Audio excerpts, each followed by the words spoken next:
I'm Jenna, aged 34. My journey up the corporate ladder has been fueled by intense dedication to my work. As I sit, tracing the rim of my coffee cup, I enjoy the breathtaking view of the Boston skyline from my office's large glass windows, a vista I've earned after 9 years of hard work. To an outsider, my life might appear as a perfect portrait of success. But behind this facade of triumph are the numerous sacrifices I've made since childhood. Being the eldest of 3 sisters, with Megan 3 years younger and Eliana 6 years my junior, I assumed responsibilities early. Both my parents were career-oriented and often preoccupied with work and household tasks. It began shortly after Eliana's birth, when my mother asked me to watch her for a short while, which unexpectedly turned into 3 hours. During this time, I comforted a crying Eliana until our mother returned and praised me as a lifesaver. From then on, responsibilities like these became routine. Whenever my mother had errands to run or wanted to meet friends, she left my sisters in my care. While my peers enjoyed their free time after school, I was at home, looking after 3-year-old Megan and baby Eliana. One summer day, when I was just 14, with our parents delayed at work and an empty fridge at home, I decided to try cooking. Armed with a cookbook, I made pasta sauce from scratch, chopping tomatoes, crushing garlic, and dicing vegetables. It was my first attempt at cooking, and although I was clumsy, the meal turned out surprisingly well. My parents were so pleased that they started relying on me to prepare dinners during weekdays. This responsibility soon overshadowed my homework and social life, with "Jenna is busy" becoming a common refrain. By the age of 18, I was managing most of the household chores, waking up early to prepare breakfast for my sisters, handling the grocery shopping, cooking dinner, and taking care of the laundry and cleaning over the weekends. When I once mentioned wanting to audition for the school play, my mother was puzzled, remarking that the house couldn't function without me. My father echoed her sentiment, commending my responsibility, but inadvertently anchoring me further to household duties. That night, alone in my room, I cried over the dreams I had to forego, like my acting ambitions, for my family's needs. One particularly memorable moment was during the spring break of my senior year in high school. I had planned a trip to Hawaii Beach with friends, saving money from a part-time job for 7 months. It was to be my first vacation with friends, independent of my family. My bags were packed, and my excitement was palpable. However, the night before my departure, my parents broke the news that they needed to go to San Antonio urgently due to my grandmother's sudden illness, asking me to cancel my trip to take care of Megan and Eliana. My heart sank as my mother explained it was an emergency, and they had no one else to turn to.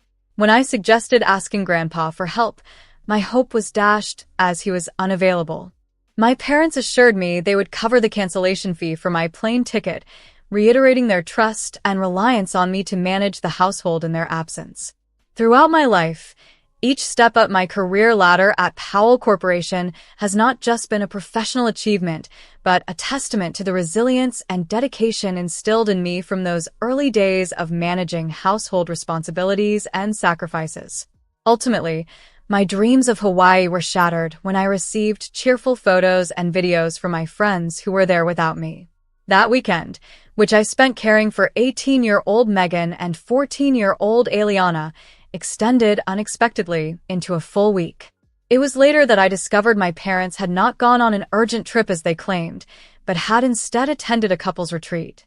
Sometimes we need time for ourselves, my mother confessed when I confronted her about the deceit. It was a moment of realization that much of their time away was built on my sacrifices. During my college years, I earned scholarships and worked part-time to help cover my tuition fees. However, things took another turn when my sister Megan was accepted into a prestigious private university. Over the phone, my mother excitedly broke the news. "Jenna, fantastic news! Megan got into Princeton." I congratulated her sincerely, aware of Megan's hard work and dedication. However, my mother soon added a caveat about the financial challenges. "The tuition is quite a burden with Eliana's education on the horizon too." I knew what was coming next. Despite explaining that my scholarship and job were just covering my expenses, my mother pressed on, suggesting that since I was already managing financially, I could stretch further to help. Megan should be able to focus solely on her studies, she argued, unable to provide a scholarship for herself. In the end, I took on an additional part-time job. My days started early at a campus cafe and ended late at a bar, squeezing classes and homework in between. My weekends vanished under work shifts, leaving me perpetually sleep-deprived and socially isolated. This grueling routine lasted for 3 years, with a significant part of my earnings funneled towards Megan's tuition alongside my own. On the day of my college graduation, I felt a whirlwind of emotions. The pride of having made it through was tinged with the fatigue of relentless work and sacrifice. Only my father could attend the ceremony. My mother was with Megan at another university event, and Eliana was caught up in her final exams. "Sorry, Jenna, but you'll be fine, right? You're always so independent," my father commented, a bittersweet acknowledgement of my resilience. I began my career at Powell Corporation as an analyst. Among the 30 new hires, I quickly distinguished myself by working the longest hours, always the first to arrive and the last to leave. This dedication did not go unnoticed. Within 3 years, I was promoted to lead analyst, and 6 years later, I ascended to the role of a manager, now leading a team of 20 as a director. When family duties called, such as Megan's wedding to Jackson at the age of 25, I was inevitably roped into managing the event. My organizational skills were praised. "Jenna, you're so organized," my mother noted as the wedding approached. Juggling a major project deadline, I sacrificed nights and weekends to ensure the wedding went smoothly, serving as the maid of honor while simultaneously handling everything from catering issues to guest accommodations. Eliana married her college boyfriend, Anthony, when she was 23. Anthony, a young lawyer, and Eliana had a beautiful ceremony, which again saw me balancing professional commitments with family obligations, reinforcing my role as the dependable backbone of the family. After Eliana and Anthony settled into a suburban home, I found myself deeply involved behind the scenes at their wedding and continued to be an integral part of their lives thereafter. A year into their marriage, Eliana excitedly announced her pregnancy. When Kevin was born, I became a regular fixture at their home every weekend, assisting with household chores and childcare. "Jenna, we don't know what we would do without you," Eliana often said. Yet, she hardly acknowledged how this commitment encroached upon my own social life and rest. Meanwhile, Megan's marriage started to unravel after the birth of their second child. As her relationship with Jackson deteriorated, they eventually divorced when she was 29. Jackson was hardly ever home, always caught up at work, Megan tearfully explained to me, leaving me to shoulder much of her childcare responsibilities. Post-divorce, Megan, who had been a stay-at-home mom, encountered financial troubles and moved back in with our parents. This move placed a significant financial burden on them, and I found myself contributing to their household expenses each month. "It's only temporary. I'll get back on my feet soon," Megan reassured me, though this temporary situation stretched well over 3 years. On the surface, Eliana's family life appeared successful, but beneath that facade, both she and Anthony, being full-time workers, frequently depended on me to look after their 2 children during weekends. The kids affectionately called me Annie Jenna and were quite fond of me. "You're so good with kids," they'd say, using this as a reason to monopolize my weekends, yet it seemed my family rarely made any sacrifices for me. Last year on my birthday, I found myself alone in my apartment. As the hours ticked by, my phone remained silent. My mother was enjoying a party with friends, Megan was out on a date with her new boyfriend, and Eliana was away on a weekend getaway with her husband. "Happy birthday, Jenna," I toasted to myself, pouring a glass of wine in solitude. The next day, a belated text from my mother arrived. "Happy birthday, Jenna. Sorry I couldn't get in touch. We were busy. By the way, can you look after Kevin and Zoya next week? Eliana and Anthony need a little break." This pattern of being the perpetual caretaker hindered my ability to nurture my romantic relationships. I did date a few men, but many relationships fizzled out due to my constant familial obligations, whether it was babysitting my sister's kids, attending a niece's birthday party, or handling a family crisis. Each time, my personal life took a backseat to family duties, leaving me to wonder when, if ever, I would be able to prioritize my own needs and desires. As I was sorting through a stack of documents in my office, my assistant, Nancy, appeared at the doorway. "It's a call from Eliana. Will you take it?" she asked. I nodded and gestured for her to transfer the call.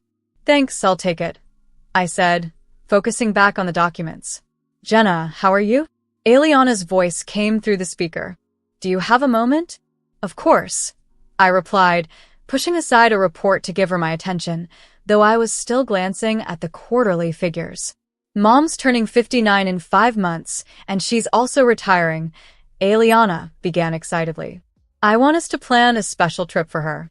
We're all going to chip in, but Megan's tight on funds, and I have educational expenses and a mortgage, so I can only put in a little." This part grabbed my full attention. "How much are we talking about?" I asked, trying to mask my surprise. The amount Eliana mentioned was equal to 4 months of my salary. "I know it's a lot," she added quickly, "but it's for Mom." "That's fine." I hesitated briefly, my usual instinct to simply agree to kick in. "I'll send the money right now," I said, opening my banking app as we spoke. "Thank you," Eliana said, her voice filled with relief. "Oh, and one more thing. We need you to take a week off work for the celebration. It's all planned as a surprise, and Megan and I have everything arranged. Just make sure not to schedule any work during that time." "Got it," I replied, a mix of resignation and curiosity about the trip mingling in my thoughts. Weeks passed filled with meetings and deadlines. I occasionally wondered about the secretive plans for the money I had contributed, but my inquiries were always met with vague responses. Work remained my priority, and the upcoming birthday celebration lingered in the back of my mind. Finally, the day arrived. I wrapped up a major deal at the office, leaving with a sense of achievement mixed with fatigue. It was time for Mom's big celebration. My sisters had instructed that we would gather at our parents' house and leave from there. I packed my carry-on, drove to my parents' home, and noticed several familiar cars parked outside. I rang the doorbell, expecting my dad to answer, but instead, Megan's 6-year-old son, Alan, greeted me. "Auntie Jenna," he exclaimed joyfully. "Hello, Alan." I smiled, slightly confused. "Where's everyone?" "They went out," he replied nonchalantly. I entered the living room to find Eliana's baby, Zoya, asleep on a playmat, her 3-year-old brother, Kevin, playing with blocks, and Megan's daughter, Carla, drawing. No adults were in sight. "Where did everyone go?" I asked Alan. He shrugged. "Grandpa said that Auntie Jenna would be here soon and to stay quiet until then." Puzzled, I walked over to the dining table where I spotted an envelope with my name on it. With a sense of foreboding, I opened it and read the note inside. "Jenna, we've already left for a week at Sunnyside Resort. This is our adults-only trip. After years tied down by childcare, we finally get to enjoy some freedom without the kids. We've stocked the fridge with food for the kids. The emergency contact list is on the kitchen counter. Make sure Kevin gets his medicine at 5 p.m. Don't worry, we'll take lots of pictures to show you." Stunned by the realization that I had been left behind to care for the children while the rest of the family enjoyed the vacation I had helped fund, I stood in the quiet house, processing the depth of the situation. The cycle of being the family's fallback had reached a new height, leaving me to reflect on my own needs and boundaries. When we get back, we'll enjoy adult conversations and cocktails. Love, Mom. P.S. Megan checked the resort's babysitting service, but it was fully booked. The kids are comfortable with you, and this seemed like the best solution. Please don't take it the wrong way. Just do your best for us as usual. I read the note again, my disbelief growing. They had left me behind without consulting me, without my consent, and using the funds I had contributed. Frustration mounting, I pulled out my phone and immediately called Mom, but it went to voicemail. I tried Eliana, then Megan, each call echoing the last with no answer. Finally, after several attempts, Eliana picked up. "Hey, Jenna," she sounded hesitant. "Eliana, what is this?" I asked, struggling to contain my anger. "You left me behind." "Listen, Jenna," she became defensive. "It wasn't my idea." Mom said, Jenna is always so responsible and reliable. She'll understand. I didn't agree to look after the kids, I countered. I was looking forward to this trip too. But you get along with the kids, Eliana excused and added. Since you're single and don't have children, you don't need a vacation like this, do you? We just wanted to enjoy some adult time. We've been tied down by the kids for so long. Don't we deserve a little break? Her words ignited a spark of resolve in me. Listen, I'll call a professional babysitter right now.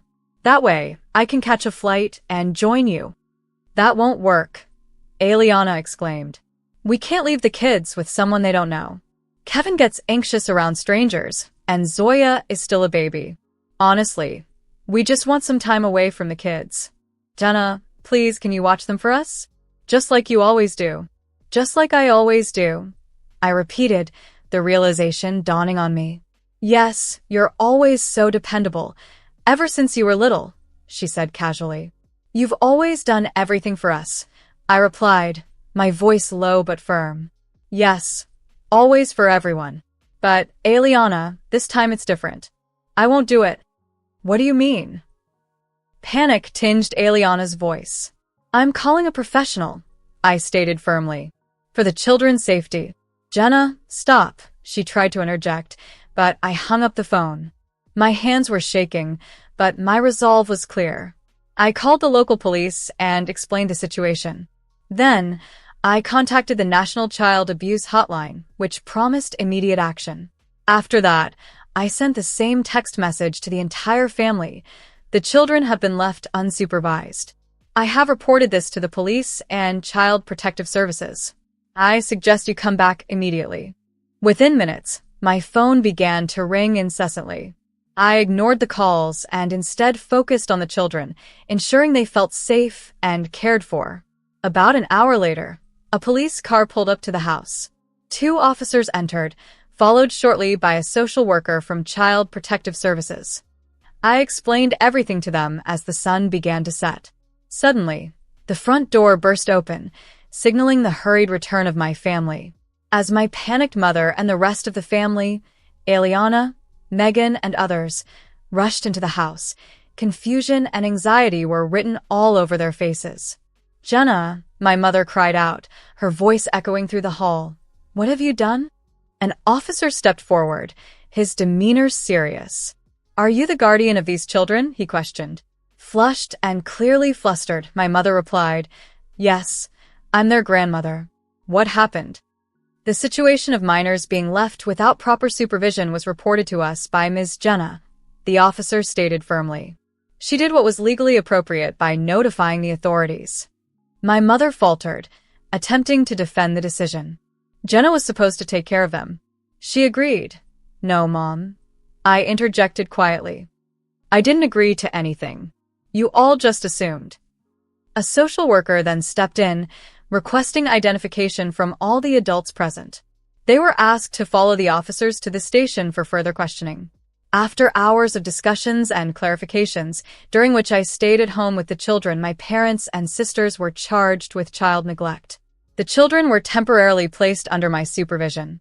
That night, after they returned from the police station, the family was enveloped in a mixture of shock and shame. The next morning, I gathered everyone in the living room. The children played in another room, unaware of the gravity surrounding them. I have always said yes. I began, my voice calm but firm. Even when I was exhausted from work, even when I had important meetings, I always helped you. But this time you crossed a line. You took my time, my money, and my dignity. But Jenna, my mother said, tears streaming down her face, you've always done everything for the family. That's exactly the problem, Mom. I responded. You've forgotten that I have a life of my own, my choices, my hopes, my dreams. I love my family, but I'm done being taken advantage of. Can't you see how much we need you? Megan interjected softly. Of course, I love the kids, I replied. But loving them and being forced to care for them for a week without prior notice, while the rest of you go on a vacation funded by me, are completely different things. The room fell silent. You all need to face the consequences of your actions, I stated firmly. I've sacrificed for you for many years. I've had enough. In shock, my mother exclaimed, "We raised you." "Yes, you raised me," I said quietly, "and I am grateful for that. But that doesn't give you the right to use me indefinitely. From childhood, I was the one looking after Aliana and Megan while you enjoyed yourselves. It's because you knew I was responsible and wouldn't say no." "But we're family," Megan protested. "Being family," I laughed bitterly, "means it's okay to go on a trip with the money I provided, without my consent, and leave me to look after 4 kids, does it? Is it okay to take for granted all the sacrifices I've made?" They fell silent, their faces a mix of anger, sadness, and fear. "What should we do now?" Aliana asked in a low voice.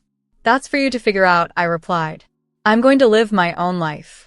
A year after the intervention of the police and Child Protective Services, my family faced significant repercussions. My parents were charged with child neglect and had to perform community service. Aliana, Anthony, and Megan faced restricted custody of their children, with supervised visits and mandatory parenting classes. My father's business partner terminated their contracts, fearing a scandal, and our family's financial situation deteriorated rapidly. Initially, I cut off contact with them. Tearful calls from my mother and angry messages from Aliana and Megan flooded in. They claimed I had overreacted and accused me of betraying the family. However, the boundaries I set were necessary for my well-being and to finally start living a life where my needs and desires were no longer sidelined. One dreary, rainy afternoon, a knock echoed through my office. Nancy, my assistant, popped her head in. "Your mother is here to see you," she informed me. Taking a deep breath, I motioned her in. My mother looked different. Her once upright and confident stance was now replaced by slumped shoulders and a weary gaze. In a quiet, trembling voice, she began, "Jenna, thank you for seeing me. What brings you here?" I asked, maintaining my composure. "I'm here to apologize," she said, her voice cracking, "and I need your help." She paused, struggling to hold back tears. "We're nearly bankrupt. Your father lost his job, and I've drained my retirement funds on legal battles. Aliana and Megan are fighting to get their children back. I need to borrow some money," she finally admitted. Looking past her to the city skyline, I recalled how I used to immediately reach for my wallet to help. "Mom," I began slowly, setting a firm tone. "I set clear boundaries last year. You took my generosity for granted, never considering my feelings or the impact on my life." "But you're our daughter," she protested, her voice rising. "Isn't family supposed to help each other?" "A true family respects and supports one another," I replied quietly. "You saw me only as a resource. That isn't love." Her tears began to flow as her shoulders shook. "What am I supposed to do?" she sobbed. "Handle it as adults," I advised. She stared back, a look of despair washing over her. "You were never this cold before." "I've changed, Mom," I said with a soft smile.